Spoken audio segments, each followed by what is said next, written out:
ওমরের খেলাফত চলতেছে, হঠাৎ দেখেন হযরত ওমর দুই বড় এক ব্যক্তি দুইজন একটা বাচ্চা বালককে নিয়ে আসতেছে, ঘেঁষড়ায় টানতে টানতে আদালতে। ওমর বলে, এই বালকটাকে কেন নিয়ে আসছো? দুই ব্যক্তি বলে, আমরা বিচারের দাবি নিয়ে আসছি। কি বিচার? বলে, এই বালক আমার আব্বাকে মেরে ফেলেছে। খেয়াল করেননি, আমার আব্বাকে মেরে ফেলেছে। ওমর ডাক দিয়া কয়, রে বালক, এই দুই মানুষ ভাই, ওর বাবারে মারছো কিনা? বলে, হ্যাঁ মেরেছি, তবে আমি ইচ্ছা করে মারি নাই। আমি রাখাল, আমার পালিত উটের উপরে এসে একটা পাথর নিক্ষেপ করেছিল, যে কোনো কারণে আমার উট মরে মরে যাবে অবস্থা, আমি রাগ করে পাথরটা উল্টা আবার মারছি, তার মাথায় গিয়া লাগছে, সে মারা গেছে।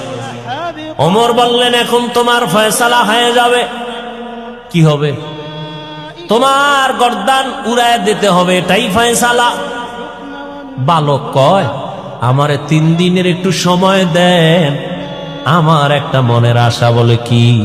বলে, আমার এক ভাই আছে বাড়িতে, গোপন জায়গায় আমার কিছু সম্পদ আছে, আমার ভাই জানে না, আমি গিয়া সম্পদটা ভাইয়ের হাতে বুঝাইয়া এরপরে চলে আসব। কয়দিন? 3 দিন। ভালো করে খেয়াল করেন, 3 দিন। ওমর বলে, তুমি যে বাড়ি গিয়ে আবার ফেরত আসবা, তার গ্যারান্টি কি? একজনারে যদি জিম্মাদারি বানায় দেও, তোমারে সাইরা দেব। যদি তুমি সময় মতো না আসো, তোমার জিম্মাদার যে হবে তার কল্লা ফালাবো, এটাই হবে বিচার। এবার বালক ডাক দিয়া কয়, আমার ভাই কাছে আমানতটা দিয়ে আসবো। একজন জিম্মাদার কে আছে এই আদালতে? কেউ দাঁড়ায় না, কেউ রাজি হয় না। শেষ পর্যন্ত নিরুপায় বালক, এবার তাকে ফাঁসির মঞ্চে নিয়ে যাবে। হঠাৎ খলিফাতুল মুসলিমিনের পেছন থেকে একটা হাত উঁচু হয়ে গেল। কে হাত উঁচু করেছেন?